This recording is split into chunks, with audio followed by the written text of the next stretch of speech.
should. Right, so highlights. We have the replacing tool, the replace mode in the construction tool. Why this wasn't in the game to start with, I don't know, but this is going to be so nice, especially for your big builders. I can't tell you enough how many times I have had to break down a base to rebuild it, to then realize I need more room, to then break it down again. This, you literally just click on the replace in the construction tool, and you can replace the block. So nice. So nice. Right, so they've updated loot in PvP areas to be instant. Instant. This is going to be very, very nice because now instead of one person getting all the loot, everybody gets their own separate loot. Yeah, similar to the loot in PvP areas, PvE areas. That is going to be huge. Is it going to stop the ganking on public servers? Is it going to stop them from, you know, camping the spawn chests and all that? Probably not. But at least everybody gets their own stuff now. Yeah. At least everyone gets their own stuff. What else we got here? We have... They've implemented a new loot structure for the deep desert. Schematics no longer rotate on a weekly basis. More of this under in the deep tide landstrap data. Add vehicle recovery. Lost vehicles when using your vehicle backup tool. So this one is really up for debate. A lot of people like it. A lot of people hate it. Personally, I like it, but only for the reasons of Monday when we were streaming. We were flying over Hagar Basin, and the game crashed. It over open sand. The game crashed. So I had to relog the game. The game crashed again on the loading screen. And then I had to relog the game again. Managed to get in just as the worm was coming.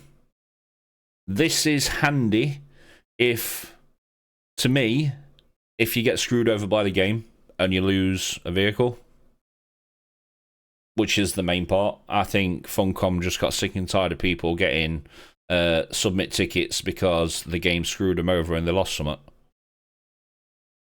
At the same time, I do believe you only lose 15% durability. Yeah. It should be about 15%, but it's going to cost you Solaris as well. Solaris really are not difficult to get if you think about it. They're really not. But to me, this is nice. To a PvP server, they're going to hate it. Yeah, they're going to hate it. Next one. They've increased the visibility distance have been increased to 2 kilometers. 2 kilometers. So now if you're on a PvP server and you've got this maxed up, you'll be able to see an ornithopter coming from 2k out. Instead of it being, I think it was like 100 or something meters. And then at some points they can be right on top of you and you still won't see them because Dune Awakening code, amazing. So yeah, this is more of a PvP thing. It just gives you that little bit of extra wiggle room. So if you see someone coming from that distance, you know you can either get out of there quick. So this is more of a PvP thing. Oh, this one's amazing though. Wind traps will stop consuming filters if their base water storage is full. That is needed so badly. So badly. You've got no idea how annoying it is when you set up a DD Spice base or a DD Plastinium base. You use large wind water traps.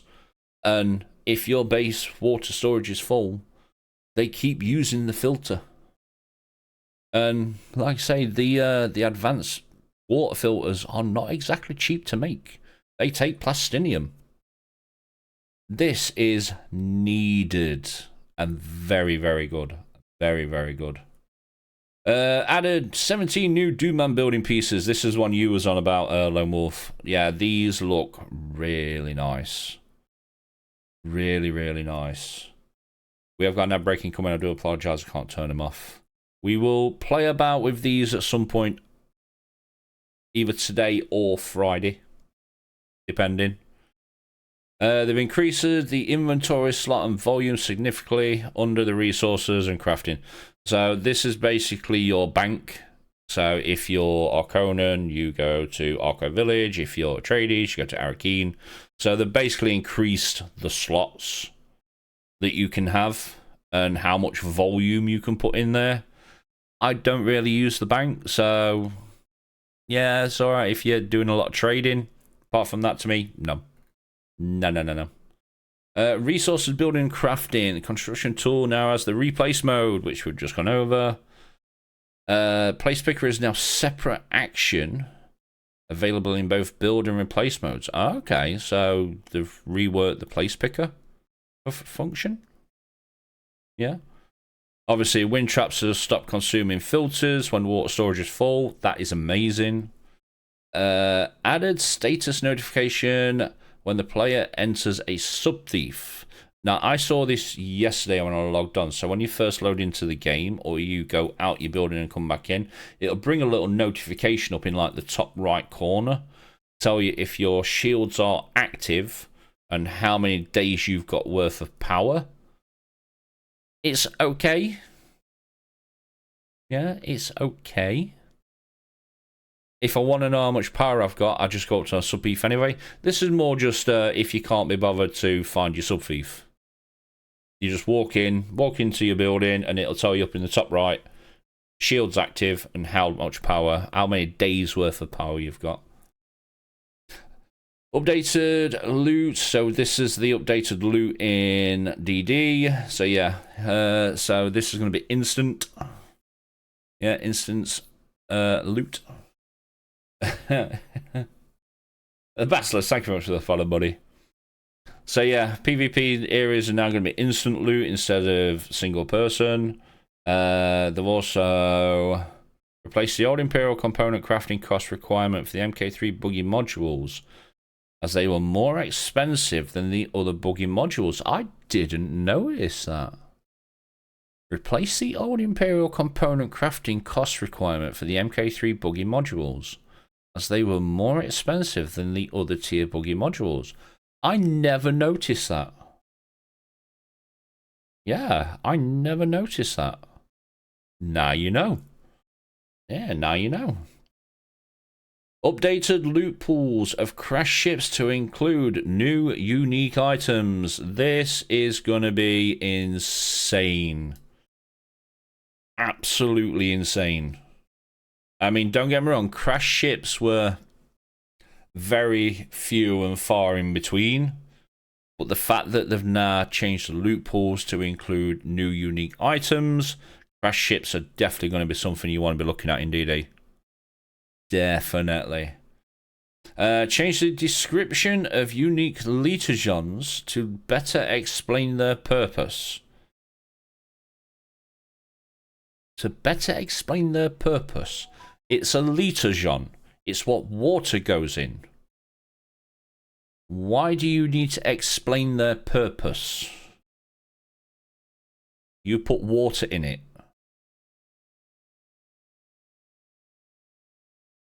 I don't get how hard that is to understand. Yep, so obviously they've added the 17 new Doom building pieces. Like I say, we will play about with these at some point. They've also categorized it under its own header. So when you go into the construction tool now, you press, I'm on mouse and keyboard, so I press R. And right next to where my Atreides building set is, next to that will be the new Doom set. So if you're on controller, it'll be whatever your building key is. Go over to that.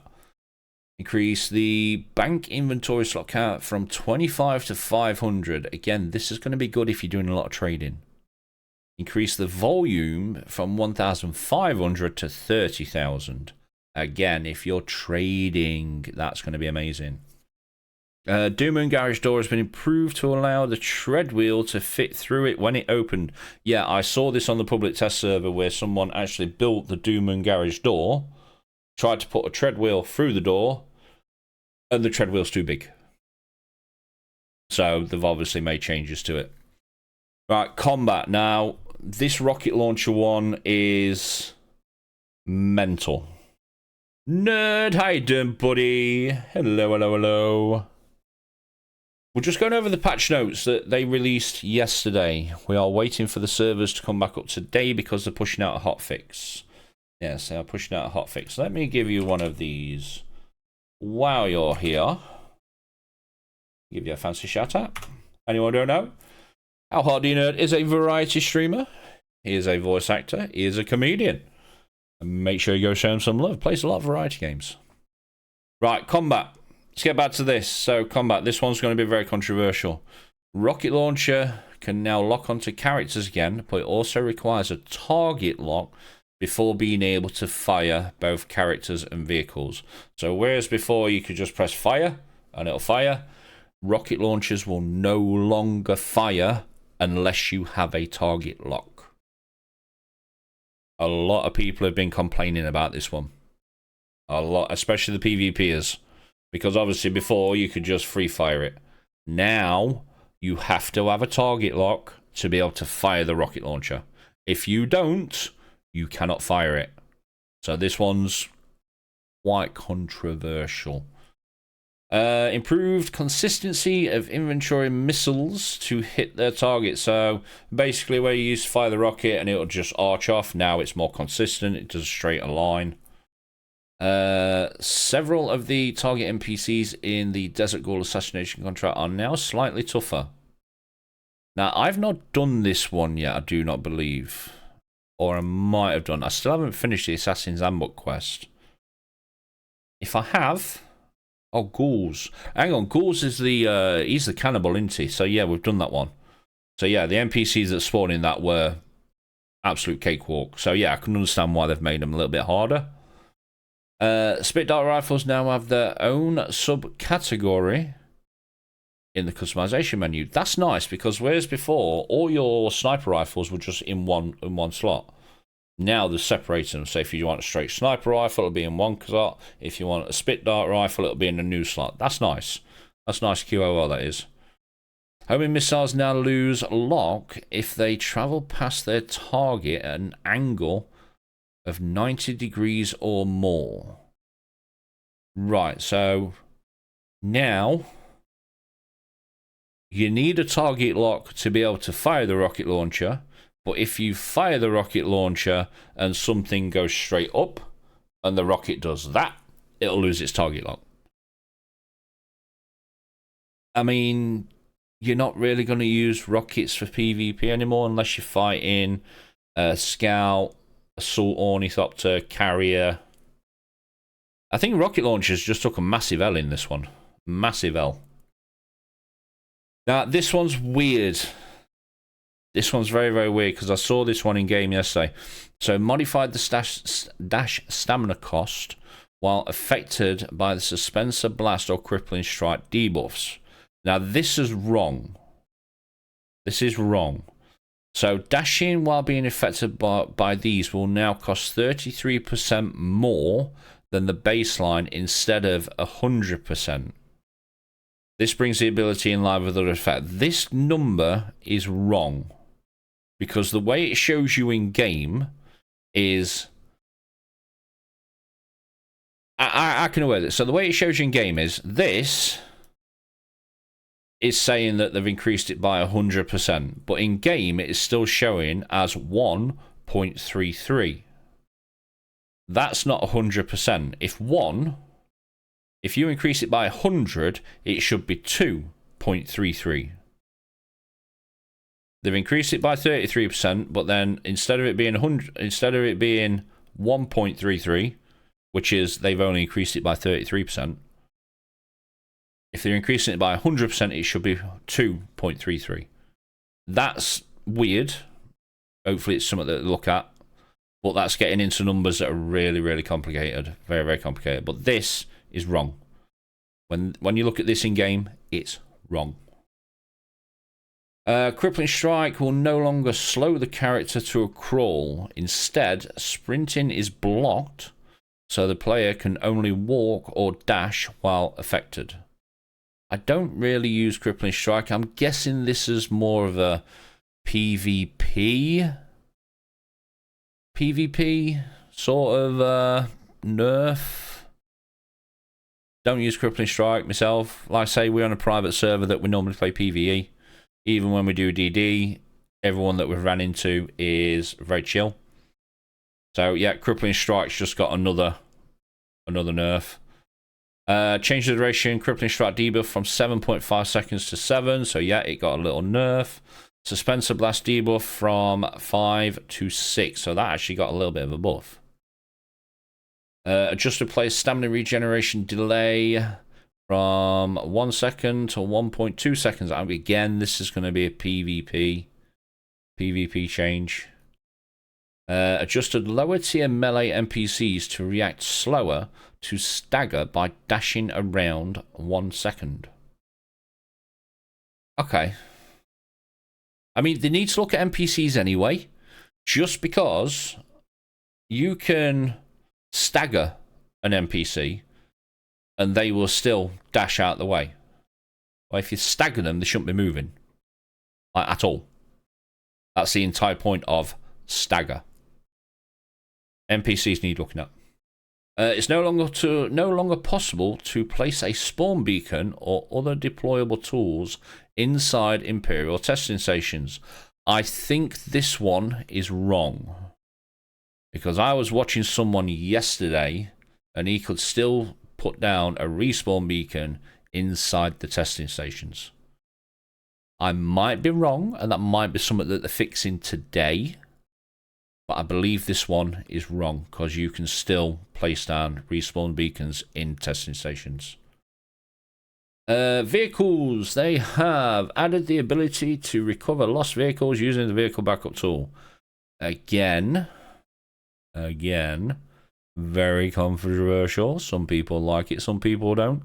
I've heard some people say, well, you just got outplayed. Get good. I've heard people complain because Dune spaghetti coding crashes the game while they're out in DD or open sand in Aga Basin and the worm eats it. So this is good in one way, bad in another. Yeah, good and bad way in another. So yeah, you must be the owner of a vehicle to recover it. Up to 5 vehicles at a time available for recovery. Vehicles in the recovery area will be recovered within 72 hours. So if you lose a vehicle, you've got 72 hours to recover it. But you also take a 15% durability hit on every module that's on there. And it's going to cost you some Solari to get back as well. Yeah, and it's going to cost you some Solari. No issues, no problem. It's not possible to interact with a vehicle while having a vehicle backup tool unholstered. It is not possible to interact with a vehicle while having a vehicle backup tool unholstered. Okay. So now basically if you've got your backup tool out and you go over to say your scout and you want to refuel it, you can't until you put the backup tool away. Why? Why is that a thing? Yeah, why is that a thing? So what happens then if you've got your vehicle back? So you used to be able to, no, because you won't be able to actually enter the vehicle, will you? Wow. Okay. So yeah, note to self: if you can't interact with your vehicle and you've got your vehicle backup tool out, put it away. Then you'll be able to interact with your vehicle.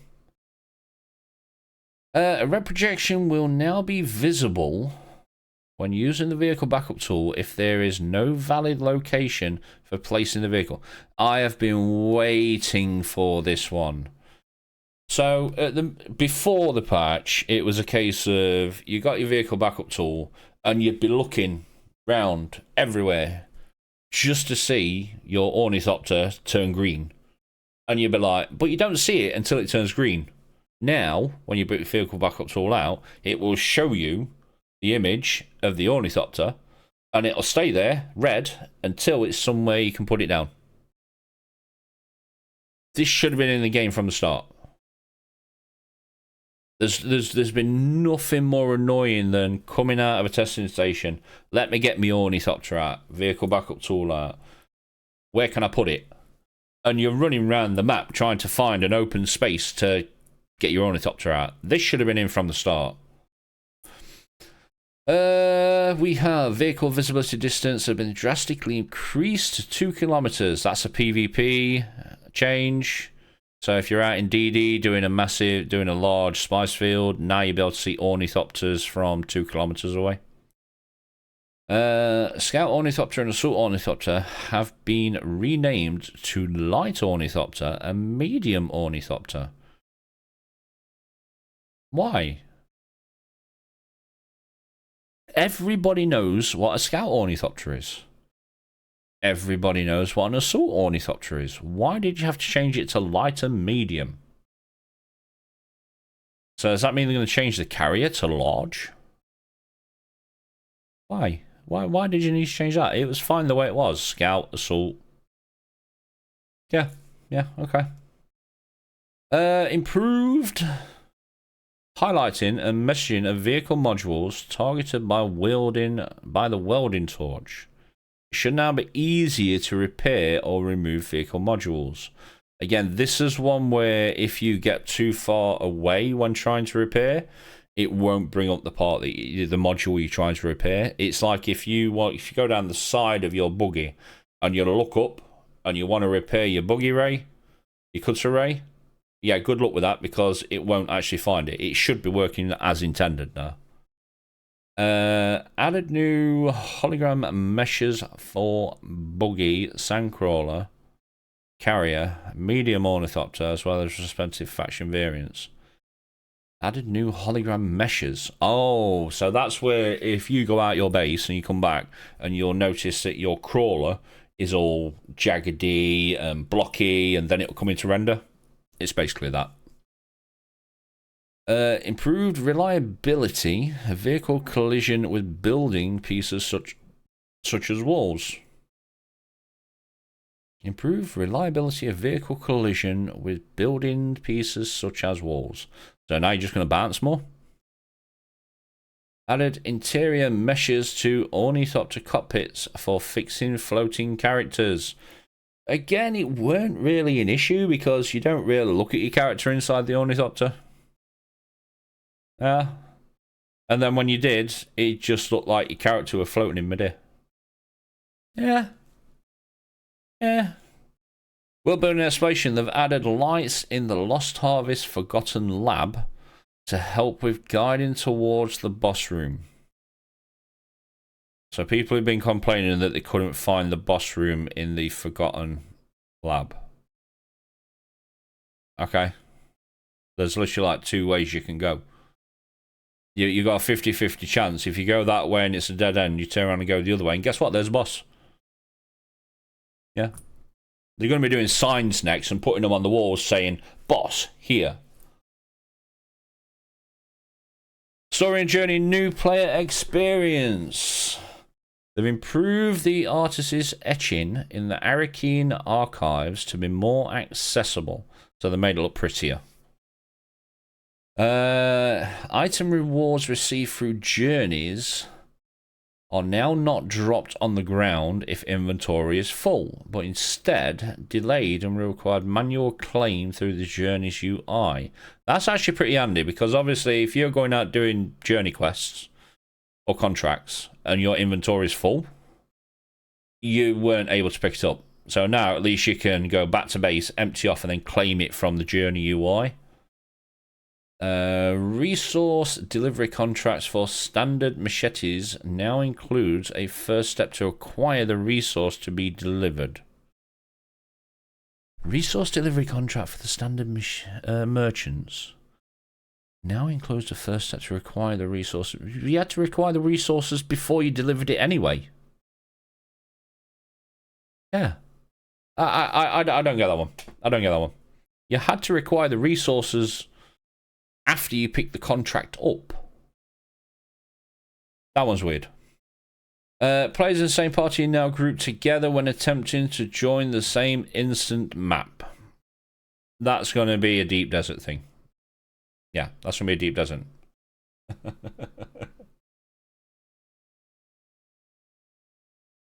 I'll wait for that finish. Thank you very much for that, Elias. Alright, Deep Desert and Landsrad. They've implemented and how you doing, buddy? They've implemented a new loot structure for the Deep Desert. Schematics no longer rotate on a weekly basis. This is good. This is good. So what are they fixing tonight? I should find out very, very soon because servers should be coming up anytime around now. And once the servers are up, we'll be able to go over the patch notes. At the minute, this is the patch notes from yesterday's fix. From yesterday's patch.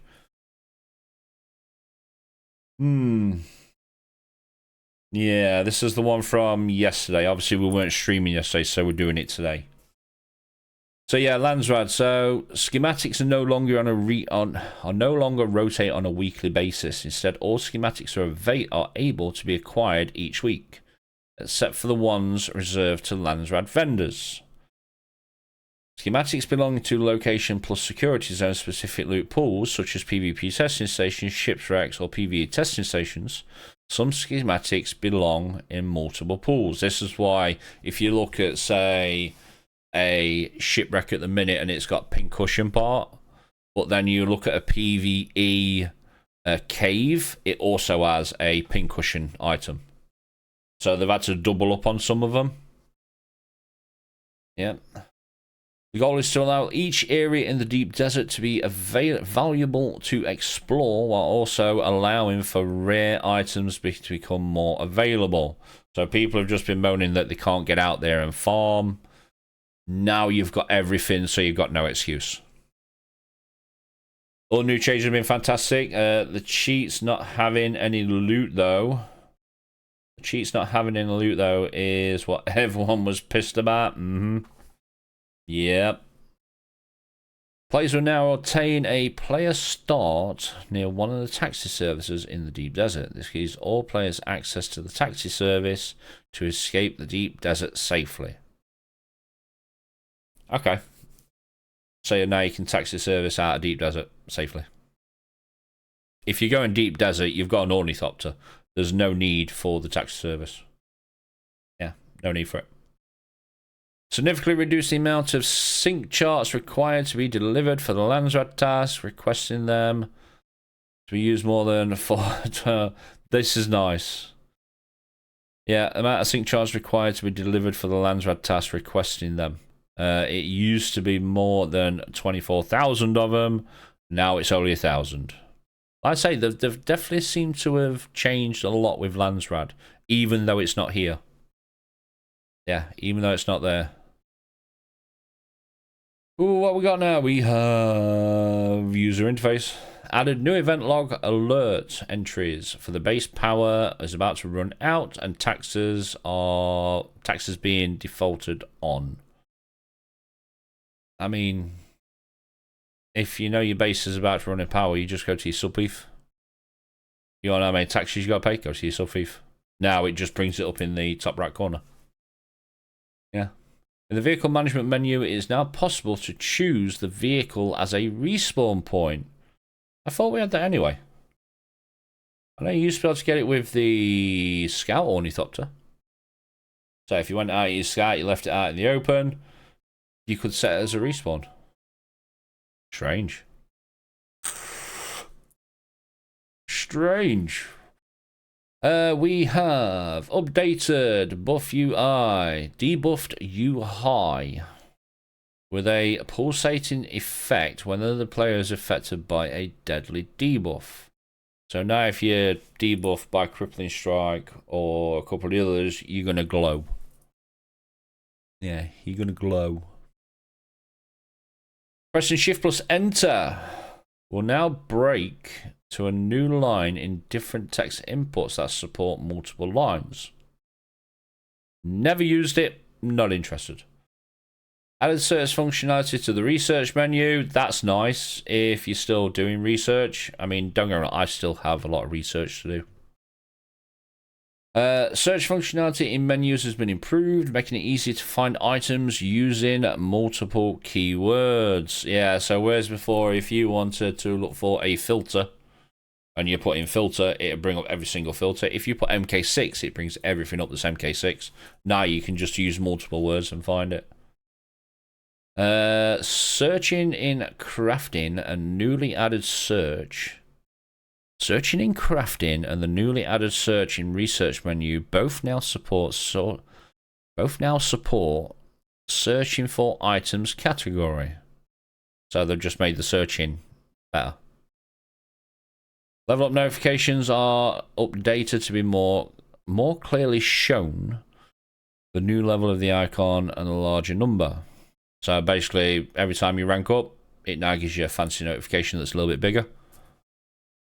Updated the time of day UI to be more accurately shown for the optimal dew harvest time. I mean, does anyone actually look at the time in game? I don't. And if I'm out doing, say I'm farming some aluminium or basalt or something like that, you know if it's time to harvest dew because the stuff glows. But people wanted that. Yeah, people wanted that. There's a new event log entry for name changes of base and vehicles.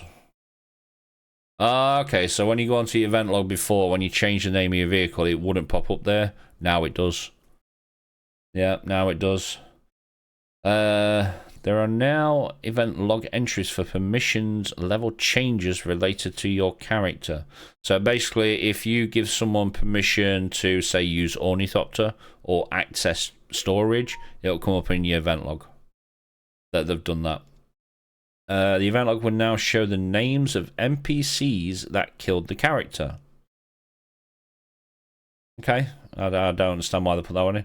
Remove event log entries for when vehicle modules are destroyed.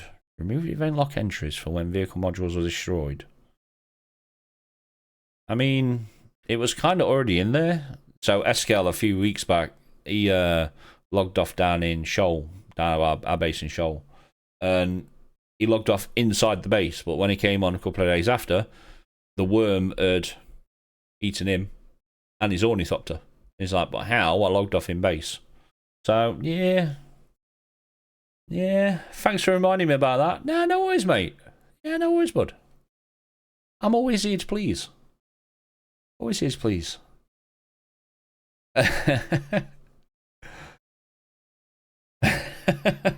Yeah, my tier 6 horny. Well, you know what? It got destroyed, didn't it? So when we actually get in game later, see if you can recover it. Yeah, see if it'll actually let you recover it. Updated visuals made to edit permissions. I'm online now. I will be coming in just a second. Let me just restart Steam. Because I know there is a patch for us to do. And then we'll keep going with this at the moment. There we go. Library. We'll click play. It's fine. It's fine. Updated visuals. Visual updates. Made to edit permissions pop up in this. Let's pop up. Right, okay, yeah. I don't know why you put that in there. Made text chat default to whisper channel during P2P trade. If trade partners sent a new message, add online to the button. Yeah, it's just more garbage. Updated sandworm loading screen tip. No, what they need to do is they need to get rid of that opening frigging cutscene. Because every time you load the game up, guess what? You've got to skip the cutscene. I know you can use commands on Steam to bypass that, but once you've watched it once, you shouldn't have to watch it again. There should be an option in the settings to turn off that opening cutscene. Improve visuals of Iron Will cooldown debuff icons, so they've made it so you can recognize it more. Added localized text for Twitch drop items. Okay. You know when you've got a drop anyway, because it'll come up on Twitch saying, hey, you got a drop. Now you can see it in game. When attempting to change Stitch, while Your character is still in the log off period. An error pop-up now displays of the remaining log off time. Okay, so that's probably why we couldn't get back in the other day, is because my character was still in logging off mode. There's another game that did that as well. What were it? Didn't Ark used to do that? Ark Survival. If you got booted off the server, you had to wait a couple of minutes for the game to actually realise that you are logged off. Add a feature that shows the number of friends and guild members when selecting a dimension in Deep Desert. I mean, it shows you anyway. Change piece picker to copy paste in the UI tool. Okay. I was expecting more from the graphic animations of VXS. Improve visuals of Arakeen from the Solar Balls cutscene. Material polish pass and Doom and buildings that places. Added cloths simulation to artist top. Added new radio effect. I don't use the radio in game anyway. Okay. Okay.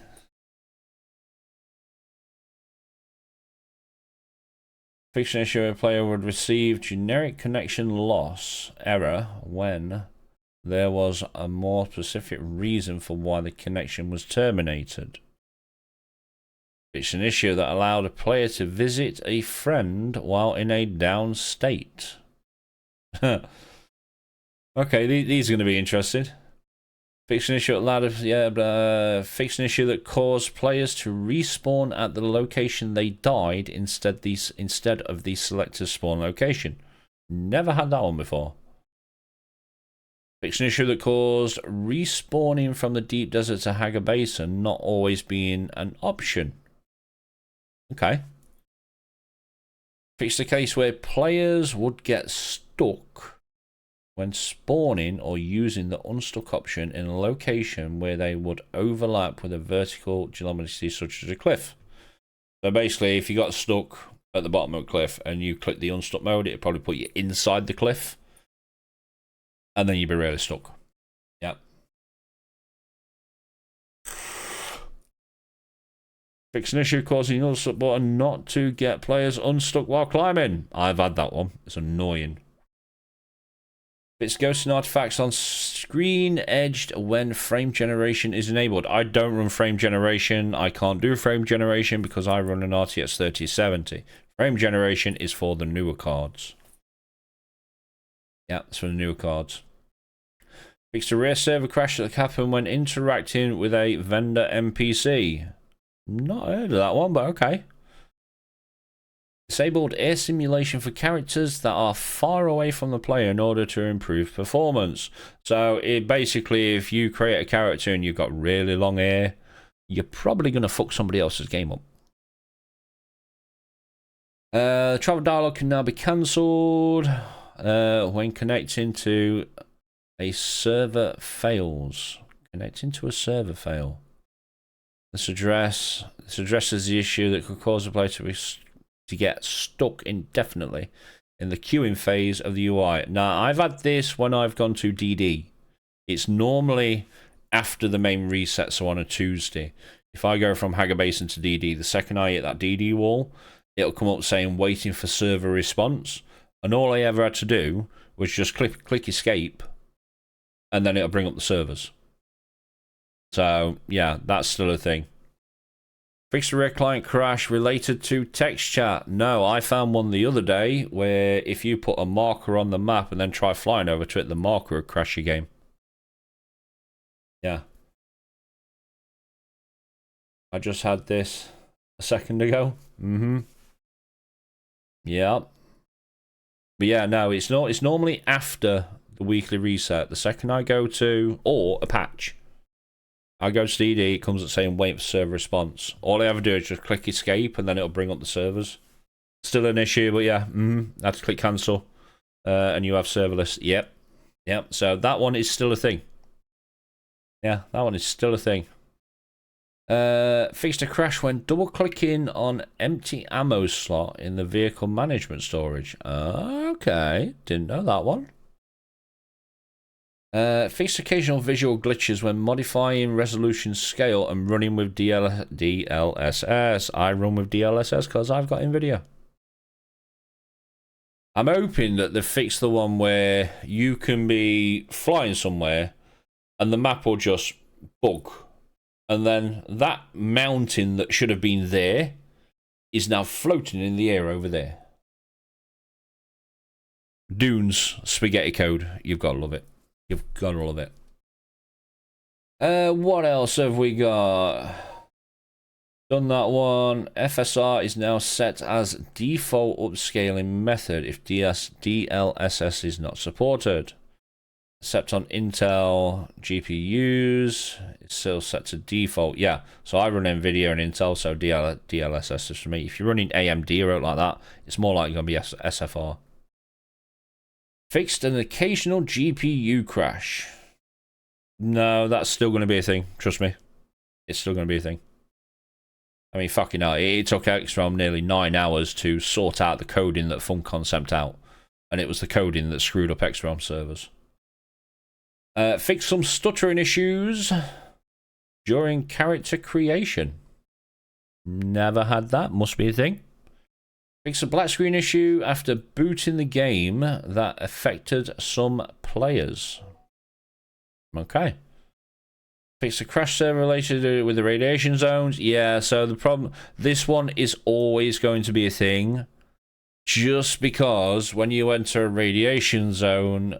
It's classed as a particular so there's a lot going off with the radiation, and it's that lot that's going off with the radiation that causes the crash. So that one is going to be a thing until they change the particulars to the radiation zone. You'll notice yourself, if you're going from like Western Shield Wall all the way down to Seoul, you'll notice that the second you hit that radiation zone, everything gets a little bit more stuttery. And it's because of the animation of the radiation zone. Fix an issue where a player connecting while dying in quicksand would end up in a broken state. It's not hard to see quicksand. You died to quicksand. Or something. I'm expecting Seth to die to something. Fix an issue that could cause some players to lose access to DLC content. Okay. Fix the durability exploit that allowed repairing items automatically when destroying a container. This one is finally gone. Gone. Yeah. Thank God for that. That will cause... I've heard that's caused so much lag on certain servers. Fix an exploit in regards to duping Solari in the social HUD trade post. Yeah, that would also lag out Arakeen. So you knew when people were doing it. Resource building and crafting. Fluff off with your expectance. I mean, we all know it will. Just a question of when. Mate, like I say, if you can get your head around the fact that everything in this game is trying to kill you, you'll love it. You'll love it. Right, let's go through some, where are we? Resource crafting. Doors and Pen Shield should now open up in the Solaris Predator preview. Got several placeables, yeah, no. Combat, what have we got on combat? Let's have a look. Fixable that allows some hostile abilities to hit story characters during challenges. Okay. It's an issue where NPCs could spawn underneath the floor. Fixable homing rockets. I'm just trying to see what else we've got. Coordinate observations, story modes. There we go. So, one of the more important ones is Landsrad. So, killing NPCs with a vehicle now counts toward Landsrad progress. That's nice. Shipwrecks that are incorrectly set as PvP, PvE in the deep desert have been reverted to PvP. Okay. Improve sand blending for crossing points in the deep desert. Okay. Adjusted deep desert resource distribution. So basically they've removed a lot of the Strividium titanium nodes, especially in the PvE area. Deep desert shipwrecks converted from PvE to PvP. Fix the right of salvage decree, not causing players to drop their items, such as when in PvP areas of the deep desert. Okay. Fix an issue with the ultra rare loot container in the deep desert didn't contain a unique item. Shock. Shocker. Fix an issue where crash ships in deep desert appeared at a reduced rate. Yes, this one is going to be very, very nice if it actually works. I mean, it's like not last week, the week before, we had a spice farm up in like E2. And that entire week I came across one crash ship. The entire week. One. So this should be a bit better now. Yeah, should be a bit better now. User interface, no. Only for up to weeks. Does FS now stop as intended. Audio. Like I said, I think that's pretty much the majority of it. A lot of user interfaces, Landsrad changes, story, new player experience. Yeah, no. World and exploration, vehicle changes. Yeah, combat changes. Like I say, a big one for the combat change is going to be the rocket launchers. Because you can't free fire them anymore, you have to log on to something. You have to log on to something. Update available. Update available. Now, there was supposed to be a...